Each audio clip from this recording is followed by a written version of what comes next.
မြန်မာနိုင်ငံမှာရှိနေတဲ့ကျမတို့ရဲ့တွေးချင်းမော်နှမအားလုံးနဲ့နိုင်ငံတကာမှာရှိနေတဲ့ကျမတို့ရဲ့တွေးချင်းမော်နှမအားလုံးမင်္ဂလာပါဒီကနေ့ကာလကဆိုရင်အာဏာသိမ်းစစ်ကောင်စီနဲ့စစ်တပ်ကနိုင်ငံတကာမှာတရားဝင်မှုရအောင်နီလန်ပေါင်းစုံနဲ့စူးစမ်းအားထုတ်နေတဲ့ကာလဖြစ်ပါတယ်ဒါကြောင့်မို့လို့ကျမတို့ကနိုင်ငံတကာမှာစစ်တပ်ရဲ့တရားဝင်အောင်စူးစမ်းနေတဲ့လုပ်ရက်မှန်သမျှကိုကျမတို့အနေနဲ့စန့်ကျင်ကန့်ကွက်သွားဖို့လိုပါတယ်ဒါကြောင့်နက်ဖြန်28ရက်နေ့လူထုအာဏာဖီဆန်ပွဲမှာလူထုရဲ့အာဏာဖီဆန်ပွဲမှာမြန်မာနိုင်ငံမှာရှိတဲ့ပြည်သူလူထုတွေကမကကမ္ဘာအနှံ့အပြားမှာရောက်ရှိနေကြတဲ့ကျမတို့ပြည်သူလူထုတွေအားလုံးအနေနဲ့ဒီအာဏာဖီဆန်ပွဲကြီးတွေမှာပူးပေါင်းပါဝင်ပြီးတော့မှဒီကမ္ဘာလုံးမှာအကြီးကျယ်ဆုံးဆန္ဒပြပွဲဖြစ်အောင်ပြုလုပ်ပေးကြဖို့အတွက်ကျမအနေနဲ့တောင်းဆိုပါတယ်ဆိုတော့မြန်မာနိုင်ငံထဲမှာရှိနေတဲ့ကျမတို့ပြည်သူလူထုတွေအနေနဲ့လည်းမနက်ဖြန်28ရက်နေ့မှာပြည်လုံးကျွတ်အထွေထွေတပိတ်ကိုပြန်လည်ဆင်နွှဲဖို့အတွက်လည်းကျမအနေနဲ့ဒီနေရာကနေမြစ်တာရက်ခံချင်ပါတယ်ဒီလိုပဲမြန်မာနိုင်ငံမဟုတ်ပဲကမ္ဘာအနှံ့အပြားမှာရောက်ရှိနေတဲ့ကျမတို့ရဲ့တွေ့ချင်းမောင်နှမတွေညီကိုမောင်နှမတွေအားလုံးအနေနဲ့လည်းကိုဘယ်လိုနေရာမှာပဲရောက်နေပါစေဘယ်အတိုင်းပြည်မှာပဲရောက်နေပါစေဘယ်နိုင်ငံမှာပဲရောက်နေပါစေဘယ်နှယောက်ပဲဖြစ်နေပါစေလူတစ်ယောက်တည်းပဲဖြစ်နေပါစေ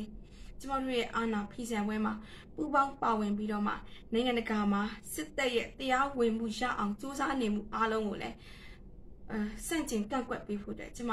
ဒီနေရာကနေတောင်းဆိုချင်ပါတယ်နောက်တစ်ခုနိုင်ငံတကာအတိုင်းဝိုင်းကိုတောင်းဆိုချင်တာတစ်ခုကလည်း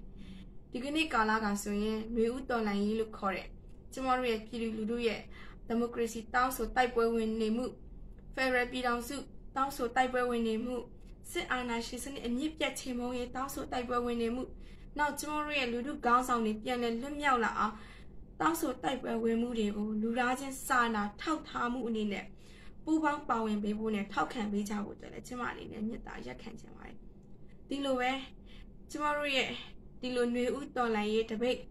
ပြိုကွဲသွားအောင်လို့တက်ကနေပြီးတော့မှလက်နက်အားကိုပြီးတပ်ဖြတ်နေမှုတွေကိုလည်းနိုင်ငံတကာအတိုင်းဝိုင်းအနေနဲ့စန့်ကျင်ကန့်ကွက်ရှုံချပေးပြီးတော့မှကျမတို့နိုင်ငံကိုလက်နက်အရာကောနိုင်ငံတကာမှာတရားဝင်မှုအရာကောထောက်ပံ့နေတဲ့လုပ်ရက်တွေအားလုံးကိုရက်ဆိုင်ပစ်ဖို့လဲဒီနေရာကနေကျမအနေနဲ့တောင်းဆိုချင်ပါတယ်ဒီလိုမှမဟုတ်ပဲနဲ့ကျမတို့ပြည်သူလူထုဘက်ကမရက်ပဲနဲ့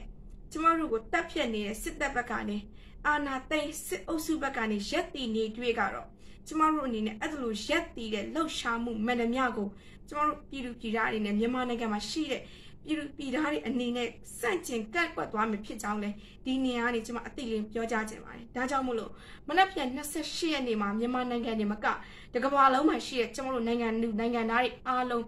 အာဏာဖီဆန်ဘွဲကိုရောက်တဲ့နေရာရောက်တဲ့အရက်ရောက်တဲ့ data ရောက်တဲ့တိုင်းပြည်ကနေပူးပေါင်းပါဝင်ကြဖို့အတွက်လဲကျမအနေနဲ့မြစ်တာရက်ခံချင်ပါတယ်ရှင်ကျေးဇူးတင်ပါတယ်